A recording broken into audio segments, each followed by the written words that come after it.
Mention the deadliest shipwreck in history, and most people will name the same vessel. The loss of 1,500 lives became the universal benchmark for disaster at sea.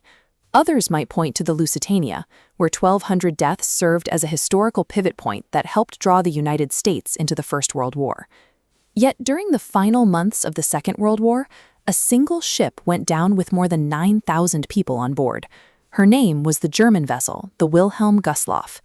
This chart places the well-known casualties of the Titanic and Lusitania beside the 16,000 lives lost in the Baltic Sea during a single 11-week window in 1945. We memorize the details of tragedies that claim a fraction of this number, but a catastrophe 6 times larger than the Titanic has been almost completely scrubbed from our common knowledge. In January 1945, the Red Army's advance into East Prussia drove millions of civilians toward the coast. Operation Hannibal pressed every ship into service.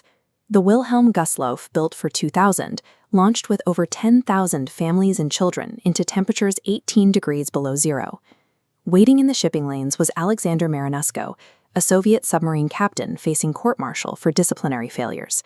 He was on a probation patrol, desperate for a significant kill to redeem his standing in the Navy. Marinesko stalked the massive liner for 2 hours, maintaining his position despite the blinding snow and the freezing winter winds. At 9 p.m., he launched his attack. 3 torpedoes raced through the sub-zero water, slamming directly into the ship's steel hull. The logistics of the sinking were a nightmare. Frozen lifeboats remained stuck to their davits, and the listing ship turned hullways into impassable traps. For those who reached the water, the extreme cold stopped their hearts in minutes. The Gustloff was gone in less than an hour. Over 9,000 people were killed, the result of a desperate evacuation crossing paths with a commander who had everything to prove. The Gustloff was the first in a series of hits along that same evacuation corridor. On February 10th, Marinesko struck again, torpedoing the General von Steuben, a liner packed with wounded refugees, killing 4,000. By April 16th, another Soviet sub caught the transport ship Goya. It sank in 4 minutes, claiming up to 7,000 more lives. These 3 sinkings turned the Baltic evacuation route into a graveyard. Within 3 months, the sea had swallowed more people than the entire Allied merchant marine lost during the first 3 years of the war. Today, we are left to account for how maritime disasters of this magnitude simply drop out of the historical record. The identity of the victims played a huge role. These were German civilians, at the end of a war their own nation had started. In 1945, there was little sympathy for memorializing the suffering of German population.